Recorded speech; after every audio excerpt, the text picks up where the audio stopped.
Yes, I. Yeah. This song is called Be the Change. Okay. Ladies and gentlemen, freaks and geeks, legendary peeps around the world, you are in for one exciting treat tonight. I got Delano, the Italian stallion, in the house right now. I met this brother a couple of weeks back at a vegan bakery festival, I think it was, and I noticed amongst many awesome qualities this guy had, that he was a very passionate man, big heart, and we struck up a conversation, and we've noticed that we have a lot of stuff in common. I wanted to get him down here to speak about a topic which is very close to our hearts, the whole animal rights activism movement. A lot of people are not too familiar with it. Most of us, we love our animals, but we don't really understand how some of our actions affect them. And I've been really meaning to get really deep into this podcast and talk about this issue with someone. So Delano was the perfect person to bring along here. Before I get straight into this, I just want to let everyone know this is the Crucial Journey podcast, where I like to have crazy conversations most of the time. Hopefully not this. I'm going to make sure Delano has lots of cool stuff to share with us. But talk about everything that's going on in the world, from sex, drugs, rock and roll, to my music, which, by the way, I just put out my music video. If you guys have not checked that out, be sure to check that out on YouTube under Crucial. It's called Weightless. You can download that on iTunes. But without further ado, ladies and gentlemen, I want to get straight into this. We're going to keep this down about 45 minutes. Delano's a busy man. Be sure to share this podcast if you like it. I want to get the word out there. Tell a friend, social media, Twitter, Facebook, all that jazz. Let's do this. Boom shakalaka. But I want you to know tonight that we as a people will get to the promised land. What's this video? Start it.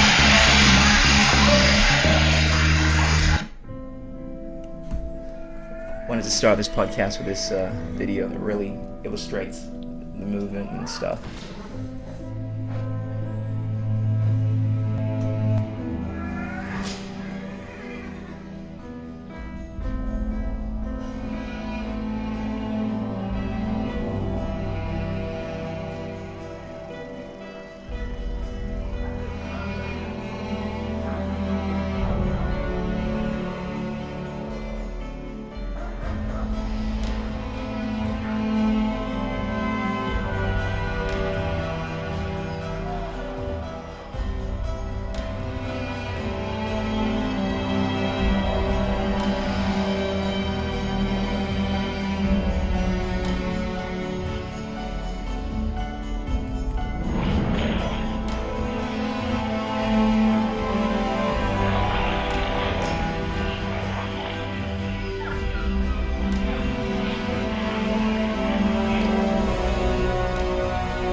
Shakalaka. What do you think of that, Delano? Yeah, wow, powerful. But firstly, sorry to... No, this is... I wanted to get your thoughts, man. Where'd you find it? I'm always checking out cool videos on YouTube, and I recently joined a group called Vegan Australia, and they're always sharing cool provocative videos and stuff like that. So there's a Vegans Australia. It's not just Melbourne. Not just Melbourne, okay. Absolutely. And there's just something about that video that really illustrates how, over time, it seems that people tend to move towards more morality. And I remember coming across this quote that the arc of history is long, but it always bends towards justice. And it's as if the further that we go in time, we get rid of so many of these things that are ubiquitously accepted by status quo as being right, but then a few group of people say that this is completely unacceptable, and eventually over time it's abolished. From slavery, it took 400 years ago for black slavery to be abolished. It's a shame that it always starts off with the minority, doesn't it? Absolutely. But yeah, just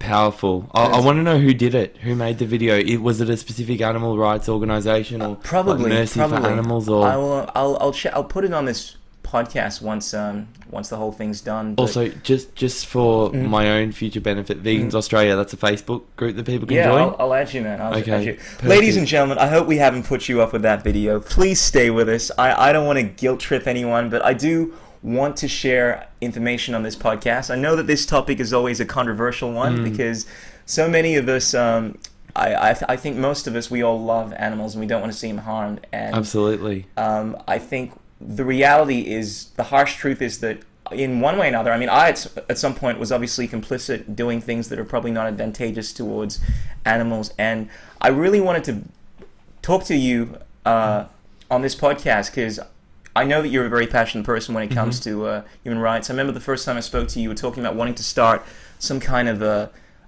what was it exactly? I'd like to firstly, because I want to go back to the video before because I think we should spend some time just talking about it and how you think people just would respond, But the first time we met, man, I don't have a single vegan friend.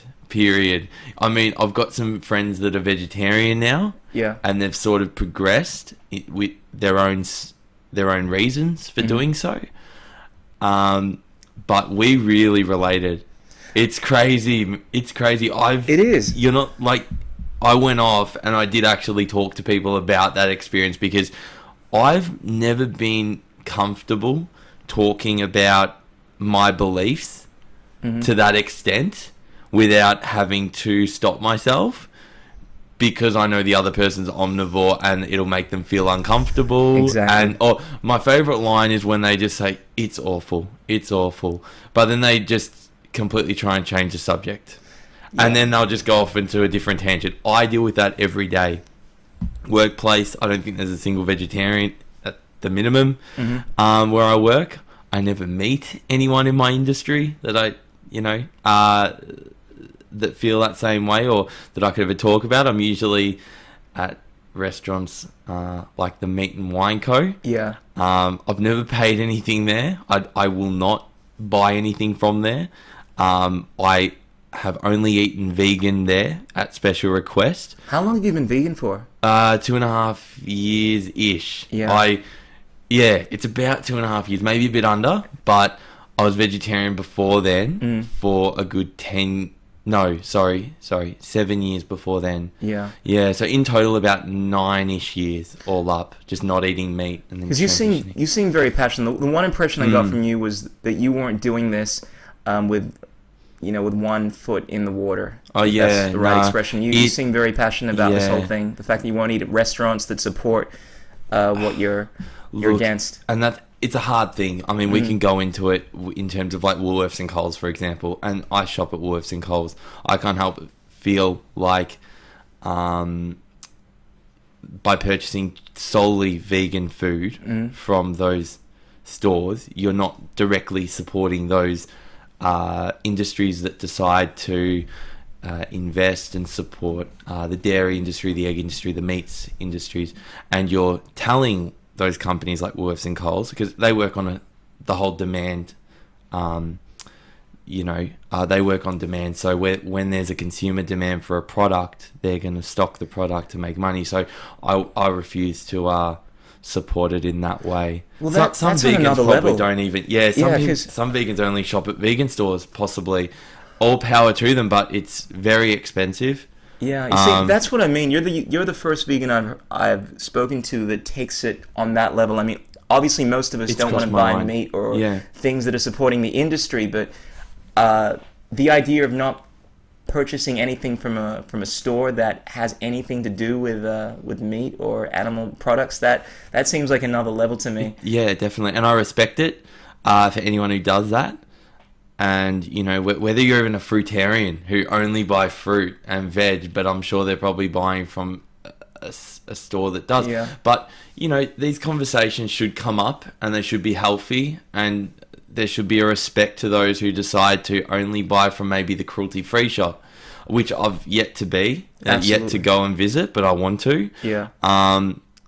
But yeah, you know, so many topics have like just spun from this conversation, like fruitarianism, where you shop, not supporting that, and I think for a lot of people that are not familiar with this whole movement thing, I wanna take it down a notch and just bring it to the start. Like, first of all, why you became vegan, what it is to you that you're not in support of, and what's your story, Delano? I mean, what made you to move into this? What a lot of people may consider extreme of diets. So yeah, I'll start off with my thoughts on, why I transitioned into vegetarianism. I was in high school. I went to an all-boys high school. I was the only one even contemplating going vegetarian, from what I remember. I didn't care the fact that no one else did it. I've never worked that way. Join the crew. Yeah, but so I decided against it just because I think if I really look back to my childhood, there were incidents that happened. I've always been fond of animals. I've never been comfortable around them. I've never been really comfortable around dogs until I ended up having my own dog recently. But aside from that, I'm not really comfortable around animals, period. However, you know, I can't help but feel like I can't help but believe, you know, that they don't deserve to be killed. And then, so that's where it started, the belief that they don't deserve to be killed or hurt. And slaughterhouses, which, you know, it's pretty much in your face now that you know how meat comes, where meat comes from. It's a slaughterhouse. But you started when you were 17, right? 17, were you aware of these slaughterhouses? Absolutely. So did you watch some video on YouTube? I don't think anyone can't be aware. I mean, it wasn't even videos on YouTube. It was really just knowing. And how'd you know, though? Were you exposed to some kind of video, or you just... Well, there was, for example... when I was growing up, my mum's side, her parents have a big farm, and they sort of lived a traditional Italian way, in the sense that they would make their own Italian sausages from scratch, the pig intestine for the skin, the pig meat, stuff it with. They killed. It was a natural thing to kill pigs, kill cows. So you were exposed to this from an early age? Absolutely. There's a heartbreaking, but unfortunately a lot of people find it funny story. I was in grade 1, and my grandparents picked me up from school, and they said to me we were going to the market. The market I assumed was... I don't know why, like the Dandenong market or the Vic market, just a thing where you buy vegetables and fruits.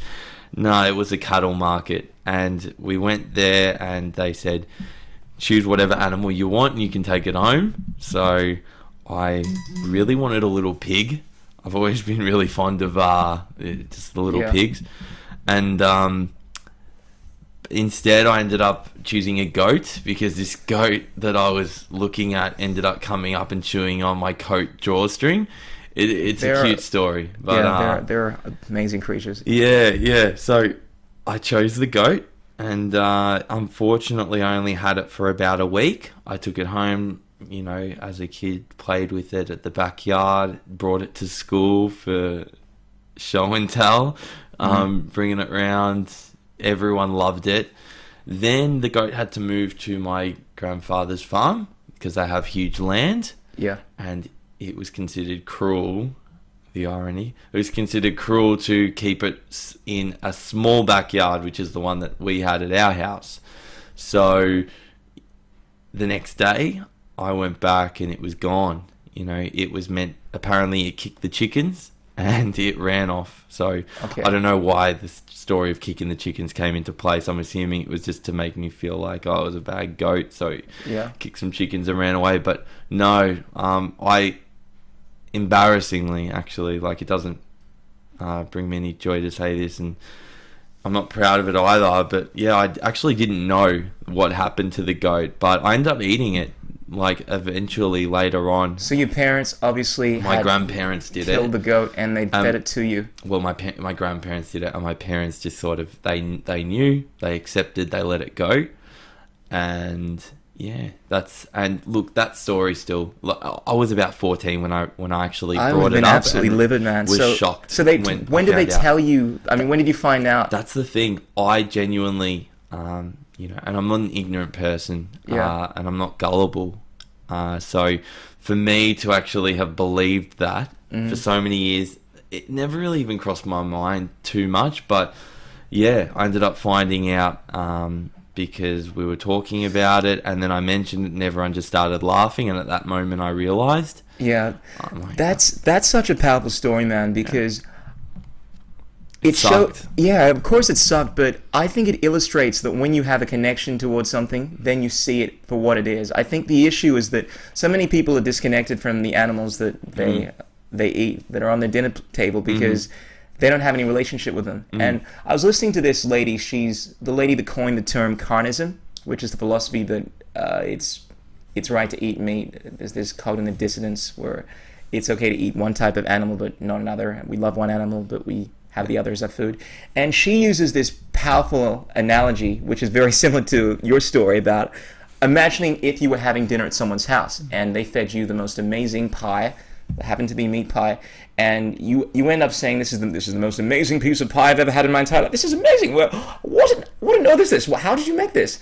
And the maker of the pie tells you, well, there are a few things in it, but the main ingredient is golden retriever. You'd be like, what? Yeah. What? Golden retriever. And it's funny because in that moment, right, you realize that when it's something that you hold to be of value, like a golden retriever, most of the people in the West, we look at dogs, and because we tend to have a relationship with that, if that's something real to us, we have compassion for them. It's horrible. Most people would be shocked to death, but for some reason, if it had been a lamb, or let's say a cow, or some other animal that you didn't have the same kind of personal relationship with, it's not a personal experience for you. And because it was personal to you with the story of you eating that lamb, I mean, that's when it all takes into effect. I feel like there's this cognitive dissonance where people don't see how it's a little hypocritical to be saying that it's okay to have some animals as pets. I love dogs and cats because they're animals for playing around with, and I see it as being crazy to actually eat other animals like pigs and cows, which are just as pigs are supposed to be 3 times more intelligent than dogs. So I really like his story, man, because it brings it home. Hey, but can we just say that carnism, or I haven't heard of it before, to be honest with you, but we're not born with it. It's something that we've just been molded into. We know that there are cultures, I think some African cultures, but even some Asian cultures, Asian cultures, even in Italy and Spain, they eat horse meat there, which we consider to be, well, most people consider to be vile. But Asian cultures eat dogs. There are a number of different countries that do, and it's considered normal. So Absolutely. this carnism, we're not born with it. It's just how we're educated, and that's the issue right there. I like to look at the reality of the way things are, not from my indoctrination, so not from the perspective of, let's say, an Australian or American, but I try to take away all the bias, try to be an alien looking at the planet and have a look at what actually goes on, whether or not it's right, not based on our prejudices. And if you look at what's going on, I mean, the double standards we have in morality. I mean, if the fact of the matter is that if you love animals, if you claim to love animals, this is how I feel, and you are eating them, that seems a little crazy. If you claim to be for animals and you love having your dog or your cat as a pet, however, you still think it's all right to eat other animals, there's obviously there is this impartial morality that's going on. And I think if you look at things clearly for what they are, you realize that the whole thing is not normal. I love using the 3 N's. It's not normal, it's not natural, and it's not necessary. I mean, what I'm trying to illustrate is just we've been brought up in this society where we've been taught to think that this is completely normal, but I don't believe it is. And it certainly isn't necessary for us to continue doing this. The fact that you don't need to derive any nutrients from animals. I mean, that's pretty much not an opinion anymore. I mean, you're basically using these animals. Right. You're going through these animals to get the nutrients that they've eaten from plants. Isn't it better to go straight to the source? Absolutely. Yeah.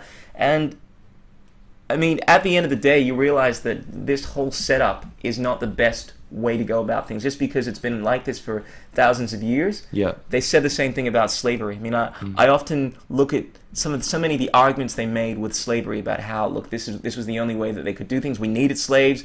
The black people aren't really of the same kind of intelligence. They just they just imitate. I remember a lot of the arguments they would make was that they're like animals that are just really good at imitating the behavior of white people, but they don't really have any intelligence. And I feel that people still make similar arguments to explain that animals are not really sentient beings. They're devoid of souls, and it's tricky. I think, well, it's not tricky for me, but it just shows the insanity. Like, it's like history continues to repeat itself in different ways. I mean, let's hope that history repeats itself in some ways in terms of freeing the animals, you know, as all these oppressed, all oppressed beings before, whether it's slavery, whether it's the Holocaust, you know, we've all seemed to resolve it. Society sort of evolved from it, and we've moved forward. That's what we want. And yeah, I mean, it has to happen. It just there's increase in veganism just in general. I think it's 1% now of the population of the states is vegan. In certain parts, recently. I know Israel is leading the world in the vegan movement. Something like, I can't remember the statistics exactly, but I think it could be 8 or 9%, even higher, of the people there are either vegetarian or vegan. And a lot of it, at least according to Gary Yourofsky, who is, as you know, one of love that guy. Yeah, I know, phenomenal. He is phenomenal. I had to look at I had to look at your page and notice that you have a few videos absolutely. there. But he is responsible for I don't like using the word convert. Hey, he's responsible for I mean, Earthlings first. That's the first and foremost. Absolutely. However, Gary Yourofsky's secondary. Well, that night when I watched Earthlings, I'll never forget it. Because the first time I watched it, I only watched half of it. No, not even a quarter of it. Yeah. And then I stopped and I was just went along with my day-to-day life. Why'd you stop? A week later. No, not even for emotion. I didn't even get that far in. Okay. For anything to connect. But, so it would have been even less than a quarter, I'm guessing. I just remember being maybe 10 minutes in. But then I just remember a week later, I sat there and watched it and properly watched it this time. Yeah. And that was it for me. I didn't get to sleep that night. I watched straight after, because I watched it through YouTube, so the recommended videos. Yeah. God bless. Because they had the best video ever, Gary Yourofsky, the best speech, I should say. Watched that, and that is like yin and yang. They just click together and bang. I could not sleep. It was a light switch for me. Absolutely. I know some people transition from vegetarian to vegan, but for me it was a light switch. Next day, you could ask some friends of mine. I was getting coffees with them as I normally do through the day, through the night, and I just couldn't shut up about it. I was like, my goodness. I love hearing stories about this, just the tremendous shift in people's perspective, because I know a lot of people that look at, let's say, people like you and I, that are like, why are you talking about this stuff? Who cares? Like, animals die, it's just the circle of life, and they're treated well, they get slaughtered humanely, and they don't understand...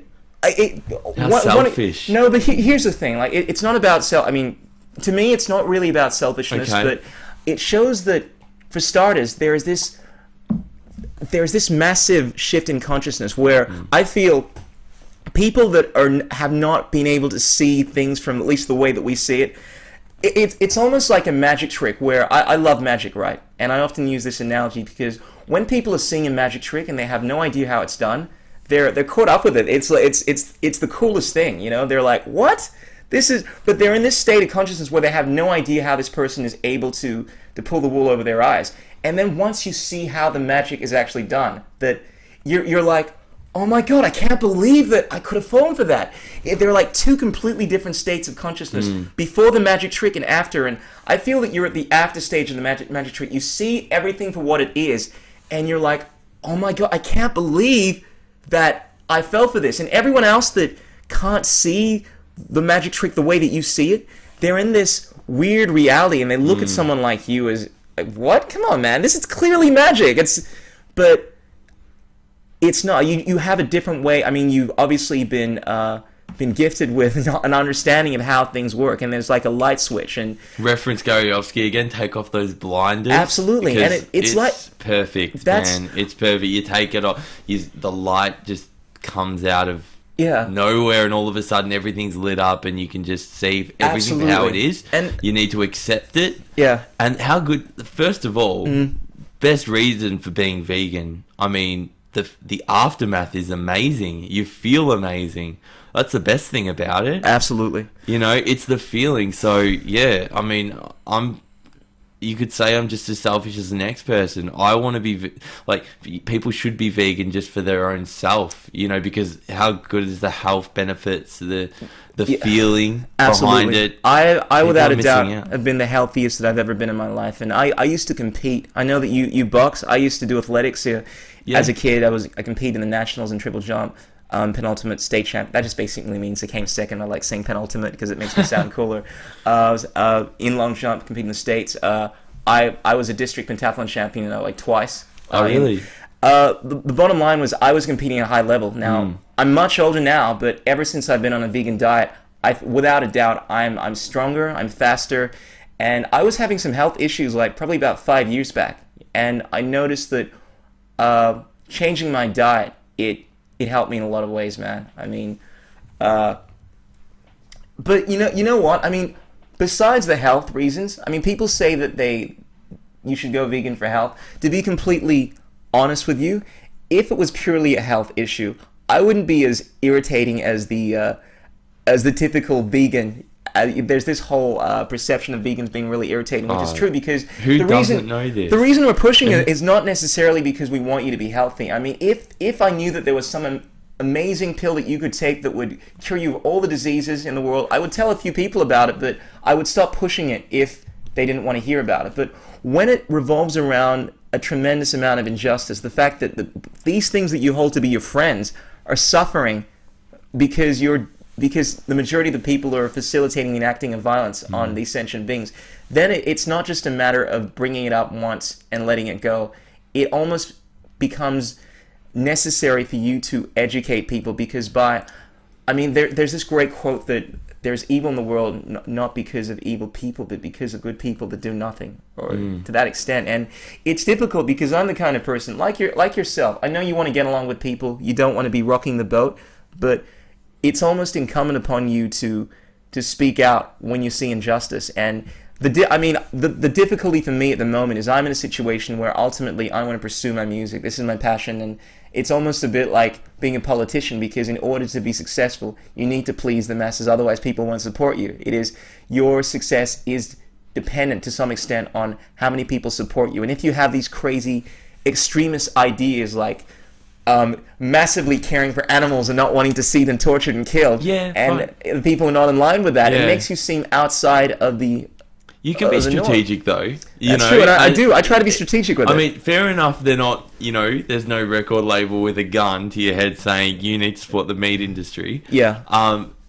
It's a good industry to get into without still keeping your principles in check. That's true. And then using it, like when you get to a certain level, to be able to promote it. Well, that's the thing. There's someone like Russell Brand. You familiar with him? Yeah. I love that guy. Well, he's in a position, right, where he's become incredibly famous, done all these ridiculous, flamboyant, crazy stuff, right, which he says that he would never do now because he's a more heightened spiritual being. And it's almost as if he... is he vegan? He is vegetarian. He's vegetarian. And he's tried doing the vegan thing. He hasn't succeeded. He says it's kind of like being in a food prison. But the point I was trying to make with Russell Brand is that he's become famous right now. Before he was all super spiritual and all this kind of stuff, he was like this crazy hedonistic person. He talks about this. The kind of person I think a lot of people would want to support. They want to be in line with. Therefore, obviously everyone embraces him. And he makes it. He becomes famous. And now he has all of this influence, all this attention. Now, it's a lot easier for him to still keep his status and talk about what he needs to. It's very different when you're in a situation when you're trying to make a name for yourself. You're trying to build up your public profile, and you're taking on these very unpopular stances. But that's not an argument. You should do what you do because it's the right thing to do, not how many people are going to support you. And that's something I'm learning a lot at the moment. It's difficult when you want to achieve things, but ultimately there is no price tag on your integrity. And I made the decision only this year, actually, that at some level I won't compromise. I won't compromise what I believe in because I know it's right, and I'd much rather devote my life towards making a difference in this movement to some extent than being some kind of superstar that is facilitating a horrible industry, at least an industry that I feel is completely unnecessary. Absolutely. Yeah. And I hope it never comes to that. To be honest with you, I doubt it will ever come to it in your sort of industry. Yeah. I have more... there's more crossroads for me, unfortunately. You mentioned you're in the business of sales, right? Correct. So my job's basically to make as much money for the company that I work for as possible. I've come into contact with specifically livestock transport, and they make a lot of money, but people around me actually respectfully understand why I could never liaise with them, so I choose not to, and they're okay with that, which is great. Because so what happens when you're given these business opportunities for livestock companies? Because of my colleagues, they understand, so I pass it on to them. Yeah. Look, it's something that I can't avoid at this stage of my life. Yeah. It's something within, it's out of my hands. This is whether they're an existing client or whether they're a potential client. Someone at my workplace is going to contact them anyway. Yeah. So I refuse to deal with them, just for my own beliefs. But there's no one else with that same sort of viewpoint in my workplace, so they're happy to take it. How does it affect your social life? Let's say dating. I mean, that must be a big one, because I know, fortunately for you, you mentioned a while back you have a girlfriend. Yeah, you mentioned there was a time when she wasn't in line with it, and that kind of affected your relationship. Kind of. It's a tricky one. It didn't affect it. It made it complicated. Even when I was single, I never had a vegan girlfriend. But then again, never did. But when you see her, I mean, when you was it? Because I can see if you're just dating, it's not serious.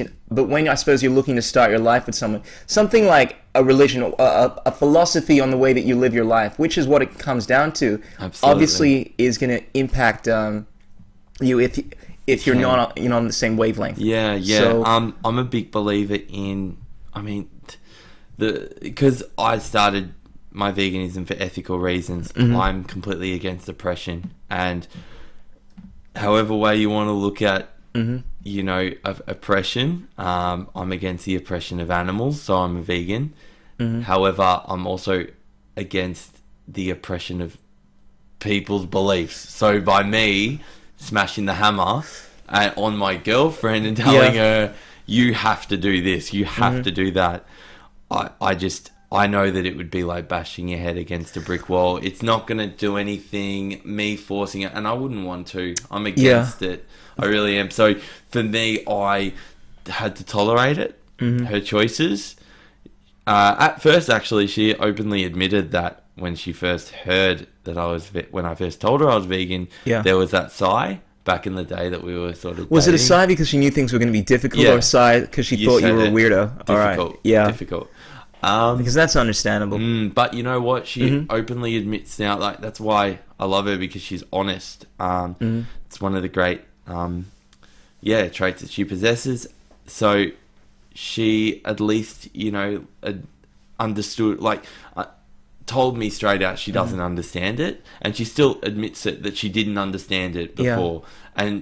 But now, kind of pull the wool wool over her eyes, pull the wool away from her eyes, rather. Away. Yeah, that revelation.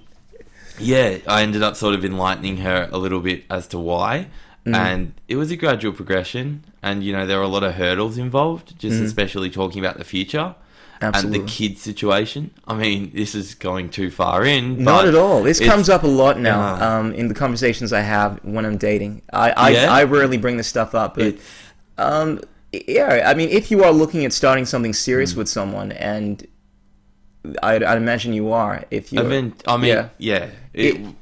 girlfriend, boyfriend, not married. Absolutely, it's better to address this stuff now than to address it later. I feel like people go on these dates, they just go on these dates, and rather than establishing exactly what you're for and what you're not, you just continue going along the lines until one day you have a kid and you're married, and then you say, hey, you know what? I only want to have one kid, and I want to devote the next 10 years towards being an animal rights activist. And she's like, what? Why didn't you tell me this earlier? I don't want to marry you if you do that. Yeah, but this is like 5 months at least. Yeah, I know. I'm just making a point that people need to... You don't want to do it on the first date. That's fair enough. But look, the other thing I wanted to address, because you touched on this, that you don't like banging people with this information, because ultimately you respect the rights of people not to be oppressed, and you tend to feel as if you're oppressing people. It's not effective either, because let's face it, you and I go back, rewind, I don't know, 10 years of our lives, wherever we were. If someone was enforcing their belief in a really strong way, mate, I'd be the first to go against them. Here's the thing, though, and I'm glad you brought this up, because to me there's a clear distinction between the whole vegan movement. Now, I hear this a lot of the times. I've heard this from my mom. I've heard this from my friends. People that say, hey, man, you eat what you want. I'll eat what I want. I'll live my life. You live your life. Yeah. If it was something like a belief system, all right, fair enough. You have the right to do anything that you want, provided you're not hurting anyone in the process. It becomes an issue when your actions are hurting things that I care about. For instance, if let's say you and I were really, really close friends, we spent all this time together, and both of us would never do anything horrible to you, or horrible to each other. However, you have these other friends, okay, who I absolutely hate, and I decide to beat the shit out of them. Now, I continue beating the shit out of them for no reason every single day, and because you're friends with me, you're just going to leave me alone. You're not going to speak up and try to protect your friends. It becomes an issue when I'm doing something that is harming something that you care about, you know what I mean? And it comes down to this. I don't believe it's the right of people in order to... I hate being definitive like this, but it really does come down to this. If you were purchasing meat, it's basically you hiring someone to go and kill an animal for you. You're facilitating the enacting of violence on something which I consider to be my friend, even though I haven't met it before. Therefore, the idea of someone like me, or someone like a vegan, and this is how most vegans feel, saying, look, you can do what you want, I'm going to leave you alone, it really is ridiculous. It would be a completely valid argument if I was pushing something like my belief system, a religion, or if this was only a health issue, I was telling you to change vegan because it's better for you. If you didn't want to do that, I would let you go. I don't push things when it comes to that. Most of my friends take a whole bunch of crazy illicit drugs, which they may or may not be good or bad for you, but I don't bring it up. Most of my friends smoke, and I think it's probably worse for your health than eating meat occasionally. You know, that's my general opinion. But I'm going to leave it. But when it's something that involves harming something that I care about, when you're violating the inalienable rights that someone has, that's when it's incumbent upon you to speak up about it. That's why it's a really tricky situation, because we live in a society where we need to get along. We obviously need to respect the laws. It's just like it was not even 100 years ago, man, where a lot of the people that were against slavery, they didn't want to rock the boat, but then there were people like Martin Luther King, people like Malcolm X that said, stuff this, I'm going to speak about this because it needs to be spoken about. I'm not going to respect your right to not give you this information because what you're doing is harming the people that I care about. And that's, I think, how it becomes a little tricky. But ultimately, it's the right thing to do to at least give people the information. And at the end of the day, that's all you can do. You can't convert anyone. All you can do is just speak the truth. And eventually, I think I think one of the benefits of this whole movement is that with all the humility I can muster, we have the benefit of actually being in the right. The same thing applied with the abolition of slavery. The same thing applied to ancient Rome, where they had the patricians and the plebeians, and the patricians would have all these rights and the plebeians would not. The same thing applied with the feminism. Ultimately, it is right for all sentient beings to have the same level of rights. And because of this, you have the luxury of knowing that you are speaking the truth, and eventually, given enough time, if the world still continues, the truth will eventually prevail. Yeah, so you were going to say something, ultimately it's the right. Do you mean right time?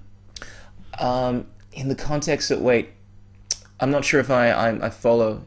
The right time for, speaking up about this stuff? No, the right time for the movement to succeed. Is that where you were going with that sentence before you stopped? Well, that's another discussion in itself. I mean, okay, because I thought... Yeah, I don't think it is, to be honest. Not right now. In our lifetime, we won't be able to, unfortunately, see it completely abolished. I don't know, but I believe that eventually we will reach a time where it will obviously happen, and that's what I was trying to say. That maybe not right now, but eventually the truth does come out. I mean, to quote Buddha, there's this beautiful quote about how about the truth, about how you can't hide the truth. Basically the sun, the moon, and the truth can never be hidden. They will always emerge. I paraphrase massively.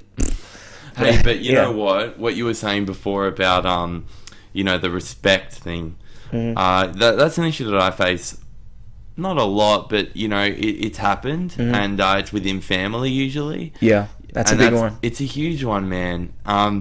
When it's that respect thing, I make my points clear. If you're clever and you know me, you're not gonna, and you're an omnivore, you're not gonna even go down those roads, because I just make it clear. I refuse to, because, okay, when someone says to you, you have to respect their choice to hunt. You have to respect their choice to eat meat. You have to respect their choice to be a butcher, for example, or work at a slaughterhouse. You have to respect it. You have to respect it. You know what? I don't respect it. I do refuse to respect it. I'm glad you were being honest enough to say that, because I feel like a lot of people, and I can understand, they say and they I have to, and I have to just tolerate it. Absolutely. But only because I have to.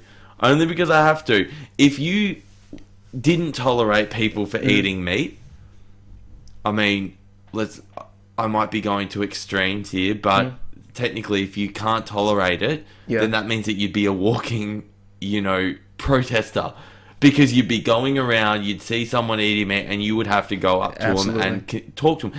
It's not effective. There's effective ways of doing things, and I mean, even though I'd like to, truly, I know that it's not the right way to deal with it. Tolerance is really important as well. Yeah. Can I give you a fist bump here, man? Yeah, thank you. It's become a common thing in my podcast. Whenever a brother drops a salient point, man, I got a fist bump. I agree completely, utterly with you, man. I always feel as if there are two ways to go about this.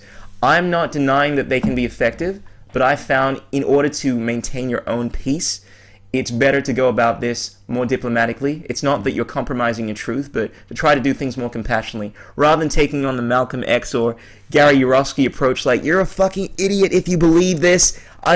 Which can be very effective. I mean, let's face it, he's probably influenced more people. But I've been listening to... But let's face it as well, Gary Yourofsky, he does do it appropriately, in my opinion. Because I feel as though, even though it's blunt, though. Blunt, and straight to the point. Yes. But in saying that, though, it's in lectures. Yes. It's in the classroom. I agree. It's at those moments. I agree. It's very effective. I don't believe he's going to Macca's and he's pulling over, like he's on the freeway, and then he screeches his brakes and drives straight into Macca's and starts screaming at people. So you know what I mean by that? Like, I know what you mean by that. If you're lecturing and educating, okay, it's tough, because you do still need to have some sort of tolerance, but I don't believe I've never seen Gary Yourofsky do anything to be... I mean, freeing those obviously animals from the meat from farm, that. Well, he's absolutely justified for doing so. Absolutely justified, 100%, his actions there, and he should be labelled a hero in my eyes. And I mean, he's so utterly against violence. The distinction though between Gary's approach and, I would say, someone like... I shouldn't say against violence, sorry, I take that back. He's so utterly against cruelty to the innocent, the vulnerable, Absolutely. And I respect that. That's man. another so point, because Gary Yourofsky makes a point that violence is actually appropriate in certain situations. Some ways. In self-defense. Well, to be specific, I remember him saying he used a perfect example of, say, like a Nazi concentration camp, and he's got someone, like, if you were to go in with guns and they had guns, man, you'd go full force. And look, Absolutely. I agree with that. I mean, if I ever saw someone who was directly hurting an animal, absolutely, mate, you'd probably go up and kick the if someone shit is out raping you, and I hate bringing this because as soon as you mention rape, all the women are like, "Oh, don't bring rape into this. This is inappropriate." But I mention that because it's horrible. It's a horrible thing. It's one of the worst things you can do. Now, if someone was raping you, now obviously you have sovereignty over yourself. That's basically what sovereignty means. You know, you're sovereign. You have the right to your own body. Hey, and neither of us support rape, right? Absolutely. Fist bump. Absolutely, because that's clearly. Come on, man. I mean, come on, being vegan encompasses all of that stuff. But the point I'm making is that if you had to use force, I don't even like using the word violence, because violence means that you're violating someone's rights. This is kind of like the green language explanation of the word violence. The fact that in the word violence is the word violation. Now, violating someone is wrong. If someone is stealing something from you, if someone is doing something that is wrong, is like beating you, you're not being violent if you attack them. You're basically using force to prevent them from enacting violence on you. Violence is when you're violating someone's inalienable rights. It comes down to this philosophy called natural law, where you basically have rights that cannot be violated. When someone is violating your rights, they're performing violence on you. Therefore, if someone steals something on you, if you need to use physical force in order to prevent them from doing that, it's not true violence. There is a distinction between violence and force, and I think there's this confusion. People see what Gary is doing as real violence, but it's not. It's basically him exercising force to prevent people from enacting violence on him. And all I was trying to say is, if someone is let's say someone is trying to rape you, clearly it's appropriate for you to use force to push them off you. If you need to hit them, whatever is necessary. Even if it's not you, even if it's someone else. Absolutely. You know what I mean? Like, that's, and my point before about the fact that we don't support rape, which is obvious. Look, I don't think anyone does, man. There's no point even bringing that up. Yeah. No, but you know what? Like, there is, because if you're not vegan, and if you decide to support the dairy industry, then yes. I mean, you're not directly supporting rape, but you're supporting industries that do rape. Absolutely. That are the perpetrators of rape. So that's where I was bringing it up before. I see what you mean. Going, yeah, it's actually very related. I'm not even trying to make it into a funny thing, you know, with a warped sense of humor. I'm being dead serious in the sense that if you support the dairy industry, you know what's going on. Let's break it down for people, because a lot of people, if anyone is still with us, which I highly doubt for any non-vegans right now, because this is not fun to listen to, but if anyone is not aware, because this took me a long time to make a connection. Whereas vegetarianism, that was very easy to me. I like animals. I don't want to eat them. Obviously, they're dying, so I can eat them. I became a vegetarian pretty much straight away at the age of 7 once I make that connection. Wow. Sorry, man. You were 7. Yeah. But with dairy, it's a little different, because most people, in fact, I'm not even sure if I was aware of this. I have to second guess myself. Most people are not even aware of the fact that cows don't naturally give milk. They need to be pregnant in order to do that. My parents taught me they ate grass to give milk. Absolutely. They're impregnated.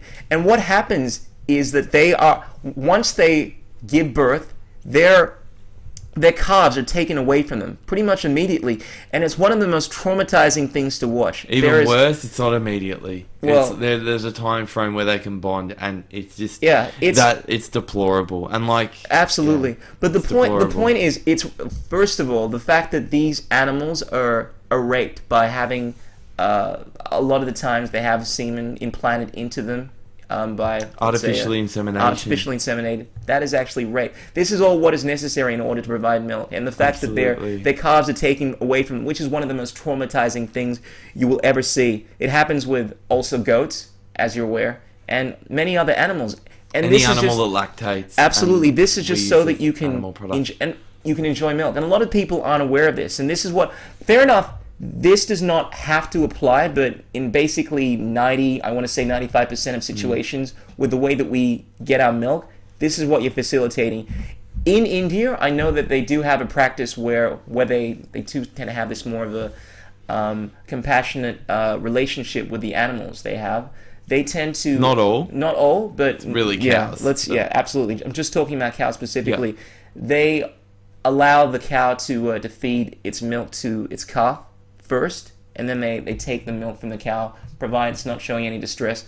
I don't really see that as being an issue, whereas it's not yours to take. I mean, I didn't know that. Yeah, well, interesting. One of my Indian friends was explaining this to me. In a situation where you're living in a farm, I can see a situation where it's not unethical in order to, let's say, milk a cow. It's fair enough you're not asking the cow for permission, but provided it's not showing any distress, I don't have an issue with that personally. In a situation also, even with free-range eggs, where you have your own chickens and you're taking care of them, it's this relationship where you're helping them, they're helping you, and you're not obviously going to kill them in any situation. I don't have a problem in people eating eggs. I personally don't think it's good for you, but that's not an issue. Hey, all the non-vegans that have ran off, what we were just addressing, absolutely. Now all the vegans are running off, the hardcore vegan, because of what you're saying. But I think this makes sense to even a lot of vegans. Vegans are against this thing because of it's the industry that you're supporting. Yeah. The fact that these chickens, as you know, male chickens are tossed into incinerators because there's no use for them. Also, these chickens they're basically genetically engineered so that they grow within 6 weeks. What should take them to go 6 months, and their legs crumble because of their massive weight. They're living under their own poop. It's one of the most traumatic conditions any animal can endure. And because you don't want to support an industry like that, you don't eat eggs and you don't eat chicken. Then obviously vegans don't believe in commodifying animals. That's why they don't believe in having these animals in these these factories and just using them purely for their eggs. But in a situation where you have a farm and you're taking care, I don't think anyone can agree could disagree with that. There is no immoral action taking place if it's the chicken isn't going under any kind of distress there. Yeah. No, look, I agree completely. I mean, whenever anyone decides to have these sort of talks, like, what about eggs? You know, and then I explain. I'm sure there are going to be vegans out there that are completely against what we're saying. I personally am grossed out by eggs now to not even want to eat them. But in those situations where, and they're so rare, but in those situations where, say, you had some rescued hens, which eventually I want, and I want to foster, I want to take care of, I want to have the opportunity to do that. At some stage when I actually have the backyard. Yeah. But I don't have any sort of moral objection with someone to eat those eggs as long as those chickens are living a really, really, really pleasurable Not a good idea life. Health-wise, in my opinion. Absolutely, I'm grossed out by the eggs at the moment, but then again, totally agree, no moral objection on my... You know, I heard Gary mention this, and look, I actually had a lot of respect for him because I agree when people are honest enough to see the flaws in their arguments sometimes, and Gary does actually acknowledge this. He said that the one loophole you could see where it's okay, ready for it, for people to eat meat. Can you see any loopholes there? Well, here's the thing. I'm guessing it's something to do with some ridiculous situation. It's actually not that ridiculous at all. Really? If the animal died of natural causes, it's dead. Okay. I mean, at the end of the day, suppose you can make the argument that you probably wouldn't want your body to be turned into poop, but it has. I mean, if you would we care? Would we care? I mean, if you're spiritual, your soul's basically left the body. However you want to look at it, that animal's no longer there. It's not causing any harm. But the thing is, why would you want to anyway? And I heard Gary Orosky make this argument that, look, he can't see any moral objection to people wanting to eat meat if the animal died of natural causes. But considering, I mean, animals, and this is a highly contentious-ish topic when it shouldn't be, every major disease that we know of is attributed to the consumption of meat, animal-based protein. There's this great MD talk. Have you seen it on YouTube? I'm not sure. It's American, but he addresses the top 15 or the top 10 causes of death. I've got to hook you up with a link. Well, we don't need to go to the top 2, man. Cardiovascular illness. There you go. Top 2. But he goes through every one of them, man. And it's all attributed. And this is a doctor, MD. Yeah. The tricky PhD thing, after PhD. The tricky thing is, though, that there are always going to be other highly ranked medical people that disagree, that have evidence to show the contrary, and basically everything you can think of. However, I always mention this, for every article someone can show me that meat is good for you, I can show you at least 10 that shows it's bad. And more importantly, the statistics don't lie. I mean, you've seen the China study. That doesn't lie. Yeah, well, the ethics, that's just 100% foolproof. It is, if you love animals and you believe they're sentient beings, they have feelings, they have rights, don't eat them, don't use them, don't wear them. End of story, period. It's not right to do that. And I hate saying definitive things like that, but morally, we do have the luxury of actually being right in this. But with the health situation, I can't concede fully to the fact that I'm right there. But I will say this, statistically, it's overwhelming. According to the China study, 51.5% of people that eat meat are at some point going to have a cardiovascular illness, a stroke, or heart attack, as opposed to 15% if you're vegetarian, 5% if you're vegan. Also, the Oxford vegetarian study shows that chances of you having cancer increase 60%. We know it's linked to bowel cancer, colon cancer, the list goes on. Trichinosis, diverticulitis, the parasites, most of the horrible outbreaks of bird flu and things like that, and all these other diseases that crop up are related to the consumption of meat. We know for a fact that most of the major diseases that we've had in history are related to our use of animals, from tuberculosis from cows to measles, smallpox, the AIDS virus, or HIV rather. The list goes on and on and on. The reason this happens is because we're animals. I mean, most of the diseases, a lot of the diseases animals have are can be transferred over to humans, but plants, on the other hand, it's pretty much a negatory. And the whole idea of it being necessary for us to derive nutrients from, I mean, the whole purpose of us getting nutrients from animals is the fact that when those animals were alive, they ate plants. We're basically going through these animals to get through to the nutrients that they've ingested from eating plants. Isn't it easier to go through to the source? Absolutely. Yeah. And look, you know, none of these animal byproducts are even necessary. So that's just... James Aspey, the guy who went vegan for... Voiceless. Voiceless, sorry. Yeah, that guy's freaking brilliant, man. He's phenomenal and a true inspiration. But yeah, he said it the best himself, you know, when he was on that Sunrise program, and he said, like, you know, it's just not a necessity. It really isn't. You know, that word says it all, necessity. It's like, it's not. And you can live a really perfectly healthy, compassionate life just from not consuming or supporting those byproducts, because it's just not worth it. But bacon, man, it tastes so freaking good. Yeah. As you probably hear someone say. You just hear too much of it. Has it been hard for you? I mean, first of all, was becoming vegetarian difficult for you? Yeah, it was. Veganism was a switch, so it was just a flat out bang. That's it from now on. But as far as vegetarianism, there was a slight transition. I don't recall eating any meats after deciding. I think it sort of just became easier over time.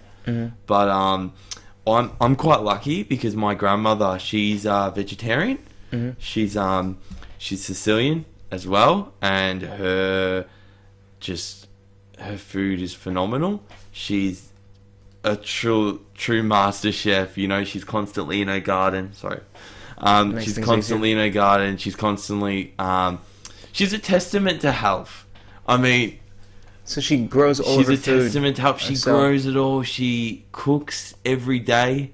I'm really, really, really blessed to have her in my life. She's just looked after everyone, from just anyone and everyone. She's always opened her arms up to anyone. Just help them out wherever she can. She's a great woman. Really inspirational. Has she adopted the vegan lifestyle as well? No, she doesn't understand it. She's from a different time. Yeah. The reason why she's vegetarian is for health reasons. More than anything. She's also doing the vegetarian thing. She's from the south in Italy, and you know, they're not the most wealthiest there. So her upbringing was quite hard, I'd imagine. You know, it would have definitely been hard. She migrated over here straight from the boat. And Mediterranean diet sort of things that come to mind are eggplant. No, actually more... fish, but eggplant, peppers, you know, zucchini, all these beautiful fruit and veg that come from hotter climates. But the reason why they don't usually eat meat is just because they eat it very limitedly. Like they might have it once a week, as opposed to standard society which has it every day, they'll have it once a week just because of the poverty.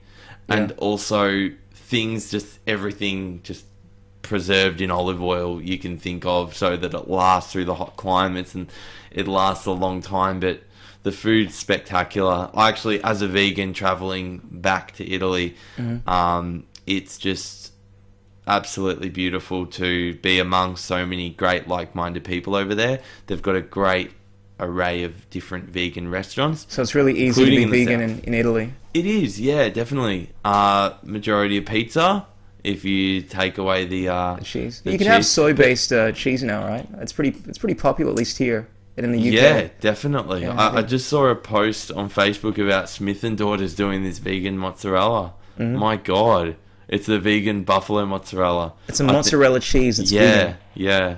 Damn, brother. I know. The hardest thing for me was giving up the cheese. Yeah, man. I know. Same for me. What I was trying to get at was obviously being vegetarian had its hurdles, but a lot of people look at it as being incredibly difficult to go vegan. And what was your experience as far as giving up the cheese, giving up the dairy? So look, it was difficult because I really enjoyed eating it. The dairy products, that is, but I just I couldn't bring myself to do it. That's it. Yeah.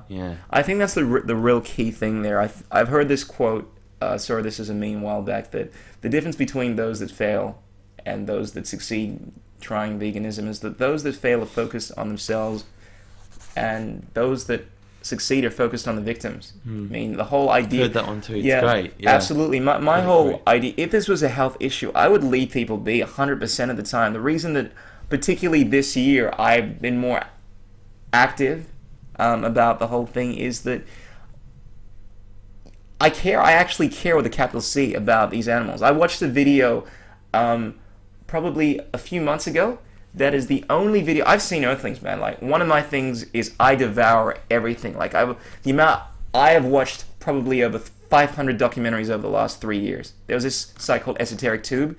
Basically, every conspiratorial documentary you can think of, I watched. Every documentary, whether it's Food Inc., Earthlings, Lucent, showing the most graphic depictions of the most horrible things you can possibly think of.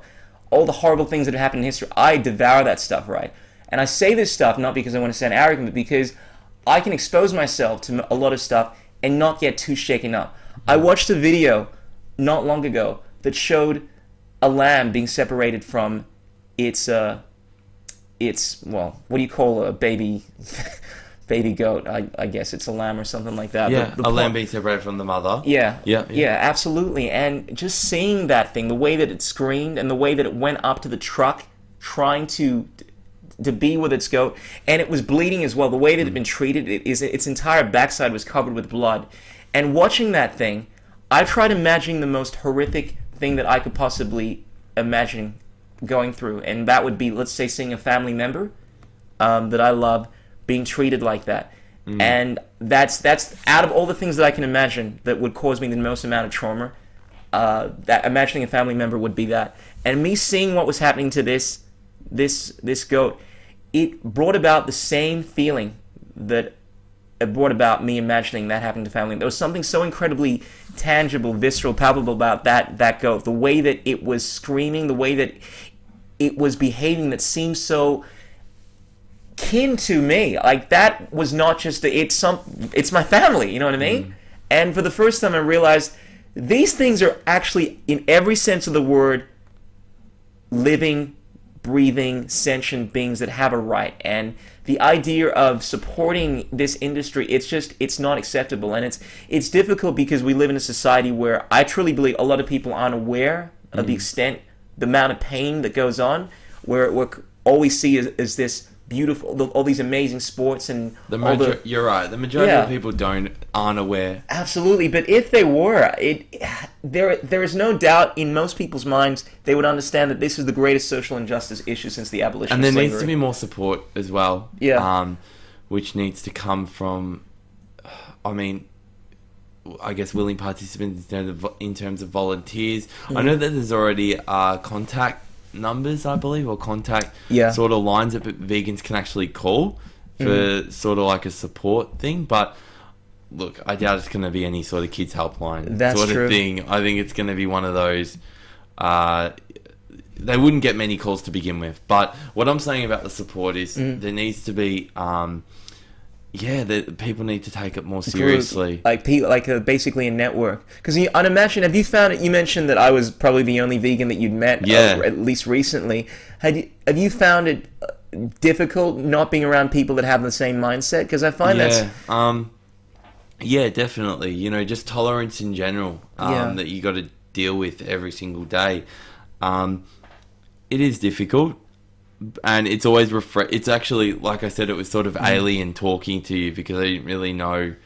I've always got at the back of my mind how thoughtful I am, or how sort of I'm sort of handling myself with certain issues. And because we were so open and everything you said, I agreed with everything I said. I'm assuming you agreed with. So it's sort of like we just related really, really well. And it was weird for me because I don't have that sort of experience a lot. I definitely, from a young age, because when I first came to Australia, first of all, there weren't too many black people, you know what I mean? So I stood out, and I get a lot of racism, but that made me stand out, and being different is something that I've always been comfortable being. Like I'd always get attention, you know, not necessarily good, but sometimes bad attention, and I just became very used to being looked at and getting this and being kind of standing out, and also being a vegetarian as a kid, also being this black person that was called Krishna, and all the things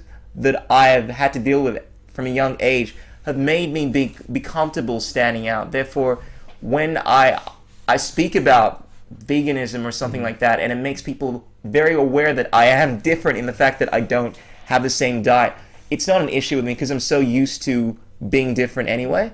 And whereas I don't actively bring it up because ultimately, like yourself, I don't want to make people feel like shit. I really try to watch myself. But if someone brings it up with me and I feel as if they're open to it, there is no conversation that I want to have more than any other conversation. But the reason I don't is I don't want to make people feel like shit. Yeah. Yeah. And also for the right reasons as well. Like you don't want to turn them off, because you can see yourself in them sort of thing. Absolutely. You can see yourself in people who haven't made that connection yet, or just for whatever reason they just don't even really know to the extent of the industries they're supporting. True. So then the last thing you want to do is sort of steer them in the wrong direction. There's Absolutely. always that in the back of your mind as well, because I know certainly I feel that way all the time, because the last thing you want to do is force someone to do something they don't want to do. They have to go through a process. They have to they have to connect, and they have to be aware. They have to be educated. Education's key. True. Man. That's why I think really I think it's so important. Like that people like yourself and I, we do speak about this more often. We're not closet vegans. It's kind of like being closet gay. The more outspoken you are about this stuff, the people that are or are considering doing that, they can have people they can talk to. Because the one thing that I've realized is that the one hurdle that most people have towards becoming vegan is they don't want to be isolated. They don't want to feel like the odd one out. That's why it's so important to have these networks. And there's still this very negative stereotype people have towards vegans. I mean, you're familiar with the whole incident with the MP, Anna Burke, I think her name is, just recently, about how she made some statement on... Yeah, that's she right. equated veganism to terrorism. Essentially. Yeah. And a lot of people, I feel that they agreed with her. They have this idea that veganism is a very extreme form. The idea of actually not wanting any animals to be tortured, to have to die, so that just for our pleasure to eat them, is a completely ridiculous, extreme attitude. And the reality is, I think a lot of people feel that way. They don't openly say it, but I feel as if a lot of people do feel that way. So ignorant. Well, it's scary to think she potentially. Well, she said it because she was thinking it, and she felt predominant position. Well, most people are actually position, I should say. I could be wrong, but I think a lot of people would be in line with her. I would almost say most, and the reality. I think it's extreme a lot of the time. Yeah. I've had encounters with sort of older generations. Yeah. And their idea is extreme. They're not looking at it as like we're terrorists. Yeah. That's sort of a American weird FBI sort of stupid reason. But no, the older people that you meet on the street, I'd assume most of them think that it's extreme. I've been in contact with them just because they believe that not eating dairy is actually going to be bad for you in the end, not eating it, because there's certain nutrients. It's a thing that they've been it's cemented. So ingrained in society. That's the biggest hurdle, to educate people. I mean, the fact that it's been, what, 40 years, at least in Western society, this has become very, very popular now. And no one wants to be wrong either. You know, imagine telling someone who's been a vegan for 70 years of their life that, you know, this is wrong, this is wrong, this is wrong. They'll just throw back reasons. They'll just throw back excuses. It might not even be logical, but they're still going to throw them back to you. No one wants to be wrong. Well, I guess that's a human, one of the side effects of being human, and something that we have to overcome if we're going to evolve. It's a sign of intelligence as well to know when you've made wrong decisions. Absolutely. And to me, it's never been about being and evolve. Yeah, to me, it's never been about ego. The reality is, most of us hate having to talk about this stuff. But we're doing it because our focus is not on ourselves. It's our focus is on these people, these animals that actually have their lives at stake. And the same issue applied to the abolitionists. About 100 years ago, they were, essentially the official stories, they went to war because of this, the American Civil War. You know, the South were still making the same arguments that we need slavery, that it's part of our culture and we can't survive without it. And the North, that were relying on their technology, was saying that this is not necessary, and its bottom line is it's wrong, regardless of whether or not you can't go do what you're doing with or without slaves. You shouldn't be doing it.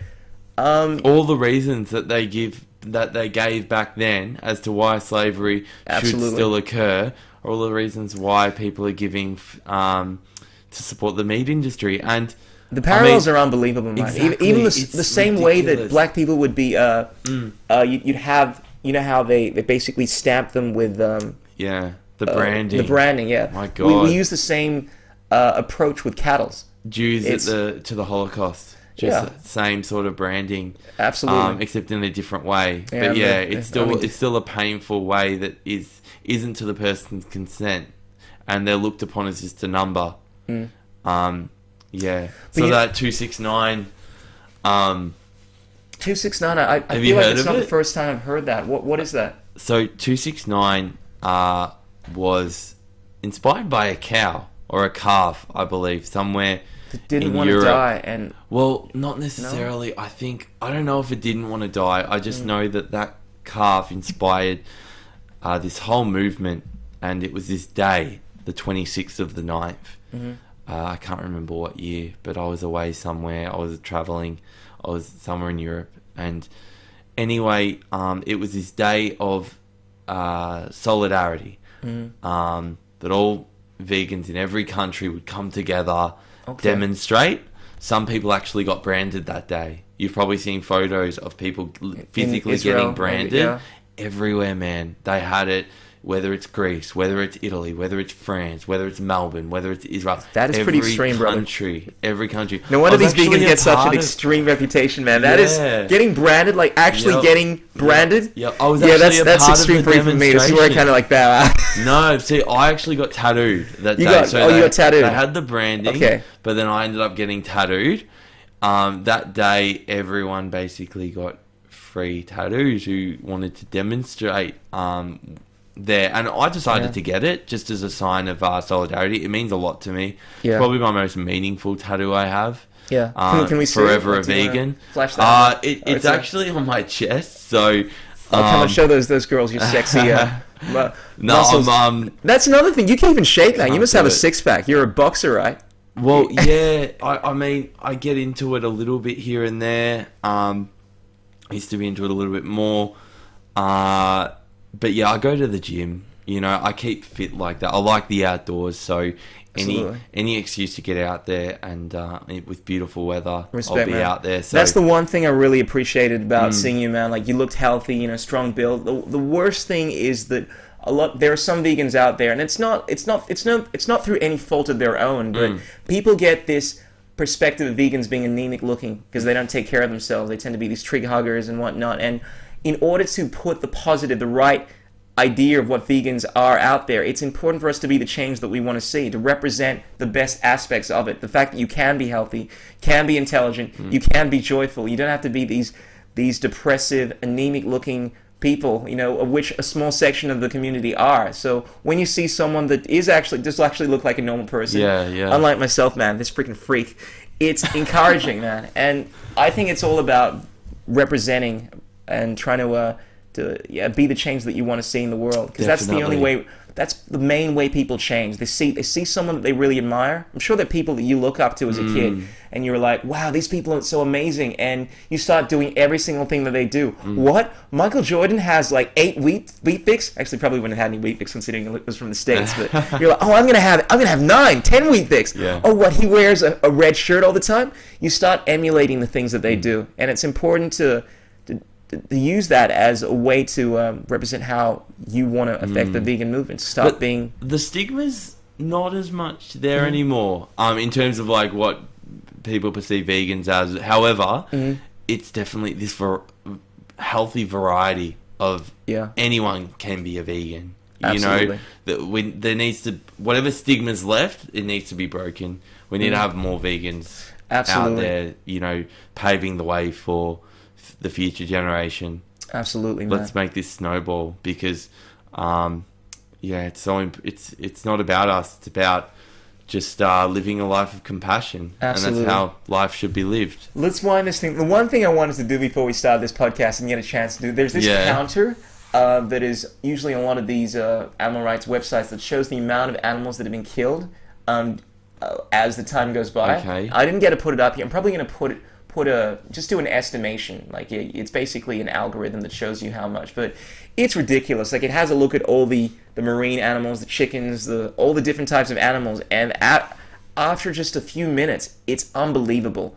And just to give people an idea as to how big an issue this is. I mean, it's every day that it'll reset. No, it's every second. Basically, as you're going through time, it has a counter and shows it. And if people knew the number, when did it start? Sorry? When did it start? Well, it's an algorithm. Basically, you pop on a website, and just like a counter, the counter basically shows you how many animals have died as you've been on that page. And okay. All I'm saying is that it's a tremendous amount. As you know, you're familiar with Gary Rossby's stuff. It's something like 10 million land animals just in the United States. It's about 50 to 60 around the world. 60 billion, by the way, not million. And then it's about over 150, 160 billion every year.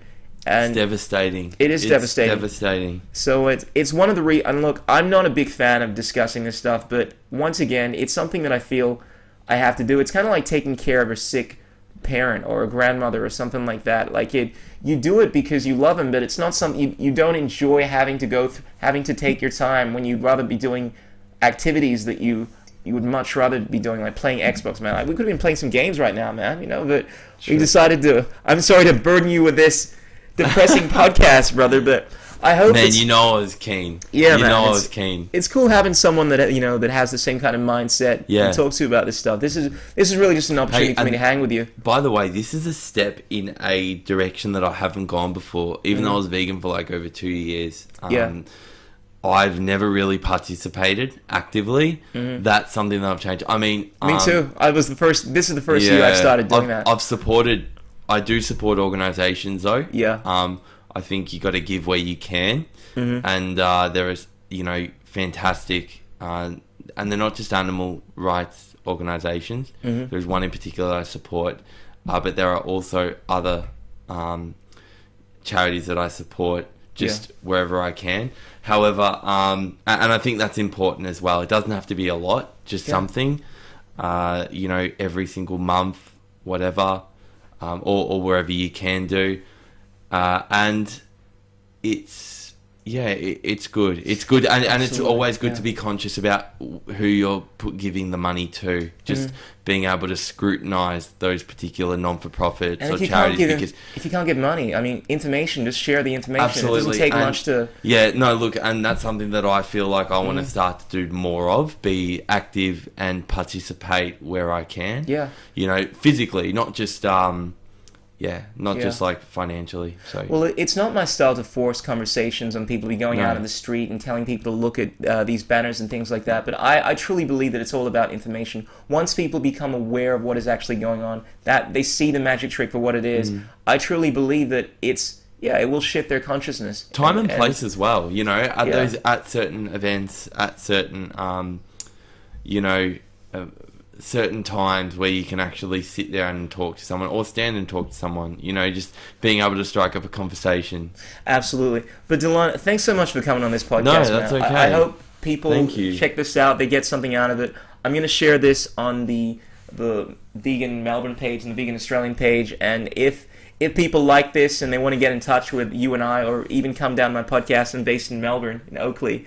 And one of the whole things about this is building a community, because I've noticed that like I said earlier, one of the most difficult things is people feel so isolated because they are these extreme vegans and they're doing something that is so removed from what the majority of the public are doing, and when they don't have a network, it's harder to maintain it. So the fact that there are these groups and there's this information around there, and there are these festivals, it gives people an opportunity to link up with like minds, and it allows the movement to have this what's a cool Italian word for togetherness? Help me out over here. I don't know. I'm terrible with my Italian. I really am. Third generation here.